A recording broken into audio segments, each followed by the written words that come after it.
MRB Pharmacist எக்ஸாமோட சப்ஜெக்டோட tentative ஆன்சருக்கு இப்போ release பண்ணியிருந்தாங்க. And இதுக்கு வந்து அப்ஜெக்ஷன் வந்து இன்னையோட முடியும். இன்றைக்கி மண்டே. ஸோ இன்றைக்கி மிட் நைட்டோட முடிச்சிடும் அப்ஜெக்ஷன் டேட்டு. ஸோ இந்த அப்ஜெக்ஷன் எப்படி பண்ணுறது அப்படின்னு சொல்லி நிறைய பேர் கேட்டிருந்தீங்க. இதை பற்றி ஆல்ரெடி தமிழ் எப்படி பண்ணுறதுன்னு ஆல்ரெடி ஒரு வீடியோ போட்டிருப்பேன். இப்போ வந்து இந்த ஃபார்மசி சப்ஜெக்டோடது எப்படி பண்ணணும்னு சொல்கிறேன். இப்போ இங்கே ஸ்க்ரீனில் இருக்க இமேஜ் இருக்குது பாருங்கள். இது வந்து ஒரு சாம்பிள். இது வந்து நான் ஆல்ரெடி ரெடி பண்ண ஒரு அப்ஜெக்ஷன் டைப்பு. ஸோ இங்கே பார்த்தீங்கன்னா அந்த கொஷினோட ஸ்க்ரீன்ஷாட். அதாவது இப்போ நீங்கள் கொஷின் நம்பர் 23 இல்லை கொஷின் நம்பர் 1 இல்லை கொஷின் நம்பர் 90 அந்த மாதிரி என்ன கொஷின் நம்பர் போடுறீங்களோ அந்த கொஷின் நம்பர் இருக்கிற மாதிரி ஸ்க்ரீன்ஷாட் பண்ணிக்கோங்க. அதுக்கப்புறம் அந்த கொஷின் தென் அதோட சாய்ஸஸ், அந்த சாய்ஸஸ்லேயே அவங்க கரெக்ட் ஆல்டர்னேட்டிவ் அப்புறம் சோசன் ஆப்ஷன் இது ரெண்டுமே இருக்கும். உங்களோட ஸ்க்ரீன்ஷாட் எடுத்துக்கோங்க. அதாவது உங்களோட ஃபைல்லேருந்து எடுக்கிறீங்க. ஏன்னா யார் அப்ஜெக்ட் பண்ணுறோம் அப்படிங்கிறது தெரியணும். இன்கேஸ் நீங்கள் வேறு யாராவது உங்கள் ஃப்ரெண்டோடது சேம் பேஜ் எழுதினாங்க அப்படின்னா அவங்களோட எடுத்து போட்டிங்கன்னா கொஷின் நம்பர் மாறிடும். ஸோ அந்த மாதிரி போட வேண்டாம். உங்களோட அந்த ரெஸ்பான்ஸ் ஷீட் இருக்கும் இல்லையா, அதில் இருக்கக்கூடிய இந்த மாதிரி ஸ்க்ரீன்ஷாட் எடுத்துக்கோங்க.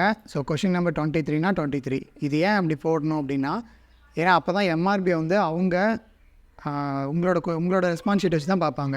ஓகே, சுரேஷுங்கிறவங்க அப்ளை பண்ணியிருக்காங்க. ஸோ சுரேஷோட ரெஸ்பான்ஸ் ஷீட்டில் கொஷின் நம்பர் 23 அப்படிங்கிறத செக் பண்ணுவாங்க. அதனால் அதாவது யார் அப்ளை பண்ணுறீங்களோ அவங்களோட ஷீட்டில் இருக்கக்கூடிய கொஷின் நம்பர் போட்டு என்ட்ரு பண்ணிக்கோங்க. ஸ்க்ரீன்ஷாட் எடுத்து இந்த மாதிரி ஒரு வேர்ட் ஃபைல், இப்போ எக்ஸாம்பிளுக்கு இந்த மாதிரி ஒரு வேர்ட் ஃபைல் க்ரியேட் பண்ணிவிட்டு, இப்போது இந்த கொஷின் இல்லையா, ஸோ இந்த கொஷினை இப்படி ஸ்க்ரீன்ஷாட் பண்ணிக்கோங்க. ஸ்க்ரீன்ஷாட் பண்ணிவிட்டு இந்த வேர்ட் ஃபைலில் பேஸ்ட் பண்ணிக்கோங்க. பேஸ்ட் பண்ணி அது கரெக்டாக வந்து சென்டரில் ஃபிக்ஸ் ஆகிருக்கா அப்படிங்கிறத பார்த்துக்கோங்க. தென் அதுக்கப்புறம் அது கீழே ஒரு 2-3 ஸ்பேஸ் விட்டுட்டு அப்ஜெக்ஷன் நம்பர் 1 அப்படின்னு போட்டுக்கோங்க. இதுக்கு கீழே உங்களோட அப்ஜெக்ஷன் என்ன அப்படிங்கிறத போடுங்க. இப்போ இந்த கொஷினில் என்னோடய அப்ஜெக்ஷன் என்ன அப்படின்னா, this question is out of syllabus. இதுதான் என்னோடய அப்ஜெக்ஷன். இதை வந்து நீங்கள் கிளியராக சொல்லிடணும். ஸோ இது வந்து out of syllabus question. Microscopic characters are not given in MRB syllabus. அவ்வளோதான். உங்களோட அப்ஜெக்ஷன் என்ன அப்படிங்கிறத போட்டுக்கோங்க. இது அவுட் ஆஃப் சிலபஸுங்கிறதுனால இப்படி போட்டிருக்கேன். இன்கேஸ் உங்களுக்கு வந்து மல்டிபிள் ஆன்சர்ஸ் இருக்குது அப்படின்னா இங்கே என்ன பண்ணணும், multiple answers are available in this question. So இந்த மாதிரி அவங்க கொஷினுக்கு ஏற்ற மாதிரி அப்ஜெக்ஷன் வந்து டைப் பண்ணிக்கோங்க. ஸோ ஸ்பேஸ் வந்து கொஞ்சம் ப்ராப்பராக விட்டுட்டிங்கன்னா அவங்க வந்து இதை டவுன்லோட் பண்ணி பார்க்கும்போது கொஞ்சம் கிளியராக தெரியும். இன்கேஸ் இப்போ ஸ்பேஸே விடாமல் இருந்துச்சுன்னா இது அப்ஜெக்ஷன் இருக்கிறதே கொஞ்சம் மறைஞ்ச மாதிரி ஆகிடும்.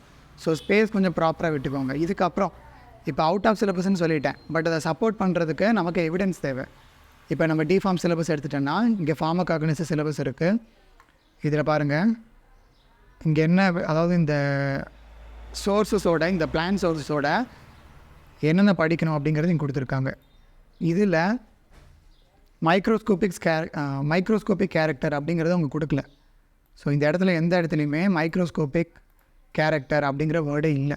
ஸோ இதை தான் நம்ம அவங்களுக்கு ஹைலைட் பண்ணி காட்டணும். ஸோ இந்த ஃபார்மகாக்னிசிவ் சிலபஸை வந்து நம்ம ஸ்க்ரீன்ஷாட் பண்ணிக்கணும். இப்போ நம்ம எடுத்த ஸ்க்ரீன்ஷாட்டை இந்த இடத்துல அட்டாச் பண்ணிக்கணும். அவ்வளோதான். ஸோ இப்போது இந்த ஃபைல் எப்படி இருக்குது பாருங்கள். மேலே நம்ம எந்த கொஷினை அப்ஜெக்ட் பண்ணுறோம் அது இருக்குது. அதுக்கு கீழே அப்ஜெக்ஷன் நம்பர் வந்து 1 or 2 அதாவது ஒரே கொஷினில் ஒரு அப்ஜெக்ஷன் தான் இருக்குது அப்படின்னா அப்ஜெக்ஷன் நம்பர் 1 அப்படின்னு போட்டாலே போதும். அதுக்கு மேலே தேவையில்லை. தென் அதுக்கப்புறம் ஃபைனலாக அதை சப்போர்ட் பண்ணுற டாக்குமெண்ட். இப்போ எக்ஸாம்பிளுக்கு நீங்கள் ஏதாவது ஒரு டபுள் ஆன்சர் சொல்கிறீங்க அப்படின்னா, இப்போ அவங்க கொடுத்த ஆன்சர் இல்லாமல் வேறு ஒரு ஆன்சர் வேறு ஒரு புக்கில் இருக்கும் இல்லையா, அதை ஸ்க்ரீன்ஷாட் பண்ணி இந்த இடத்துல அட்டாச் பண்ணணும். இந்த மாதிரி நம்ம சொல்கிற அந்த அப்ஜெக்ஷனை சப்போர்ட் பண்ணுற டாக்குமெண்ட் வந்து இந்த இடத்துல வைக்கணும். இந்த மாதிரி அரேஞ்ச் பண்ணிட்டோம் அப்படின்னா பிடிஎஃபாக கன்வெர்ட் பண்ணுறதுக்கு ஈஸியாக இருக்கும். ஸோ இப்போது இங்கே நான் ஆல்ரெடி ரெடி பண்ண டாக்குமெண்ட் இருக்கு இல்லையா, அப்புறம் இங்கே ஒரு ஆரோ மார்க் வந்து போட்டேன் டு ஹைலைட் தட். இல்லை உங்களால் பாக்ஸ் போட முடிஞ்சதுன்னா பாக்ஸ் மாதிரி போட்டு ஹைலைட் பண்ணுங்கள், இல்லை ரவுண்டு போடுங்க. ஆனால் அந்த ரவுண்டு போட்டிங்கன்னா வேர்டு வந்து எங்கேயும் மறையாமல் பார்த்துக்கோங்க. ஸோ இப்போ எக்ஸாம்பிளுக்கு இதை வந்து நம்ம சேவ் பண்ணிக்கலாம். இதை சேவ் பண்ணிவிட்டு இப்போ நம்ம என்ன பண்ணோம் அப்படின்னா, கூகுளில் ஐலவ் பிடிஎஃப்னு ஒரு வெப்சைட் இருக்கும். இதில் போயிட்டு இந்த வெப்சைட்குள்ளே டேரெக்டாக போயிட்டிங்க அப்படின்னா இப்போ நம்ம வேர்ட் ஃபைலை பிடிஎஃபாக கனெக்ட் பண்ண முடியும். இங்கே பாருங்கள் வேர்டு டு பிடிஎஃப், இதில் கிளிக் பண்ணிக்கோங்க. இப்போ செலக்ட் வேர்ட் ஃபைல்ஸ், நம்ம அந்த ஃபைலை வந்து செலக்ட் பண்ணணும். இதை நான் ஆல்ரெடி டைப் பண்ணி வச்சுருக்கேன். Funnel out of syllabus objection. உங்களோட வேர்ட் ஃபைலை செலக்ட் பண்ணிவிட்டு கன்வெர்ட் டு பிடிஎஃப் அப்படின்னு கொடுங்க. இப்போ இந்த பிடிஎஃப் வந்து லோட் ஆகும். லோட் ஆனதுக்கப்புறமா it will automatically get downloaded. So இங்கே ஆட்டோமேட்டிக்கலி இட் காட் டவுன்லோடட், அவ்வளோதான். இப்போ இதுதான் நீங்கள் அட்டாச் பண்ண போகிற சப்போர்ட்டிங் டாக்குமெண்ட். ஸோ இதில் உங்களோட கொஷின் நம்பர் இருக்குது, அப்ஜெக்ஷன் என்னென்னு சொல்லியிருக்கீங்க.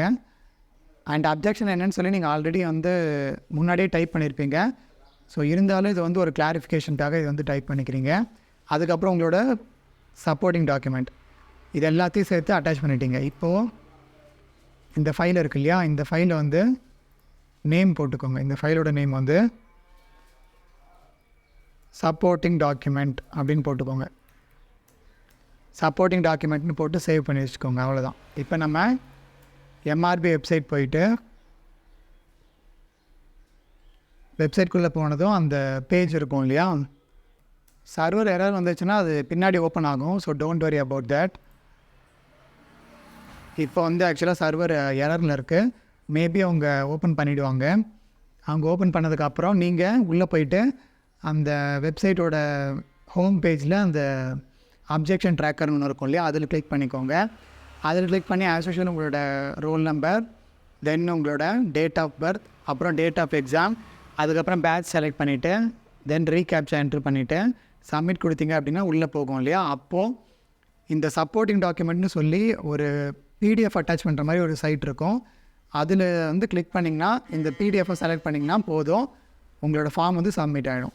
அப்புறம் இதில் ஒரு ப்ராப்ளம் வர வாய்ப்பு இருக்குது. அது என்னென்னு பார்த்தீங்கன்னா, உங்களோட பிடிஎஃப் வந்து சைஸ் வந்து 2 MBக்கு அதிகமாக போச்சுன்னா அந்த இடத்துல எடுத்துக்காது. அப்போ நீங்கள் என்ன பண்ணணும் அப்படின்னா பிடிஎஃப் கம்ப்ரெசர் ஆன்லைன்னு போட்டுக்கோங்க. ஸோ இதில் உங்களோட பிடிஎஃபோட சைஸை வந்து கம்ப்ரெஸ் பண்ணிக்கோங்க. இப்போது பிடிஎஃபை செலக்ட் பண்ணிவிட்டு ரெக்கமெண்டட் கம்ப்ரெஷன் அப்படின்னு கொடுத்துக்கலாம், இல்லை லெஸ் கம்ப்ரெஷன் கொடுத்துக்கலாம்.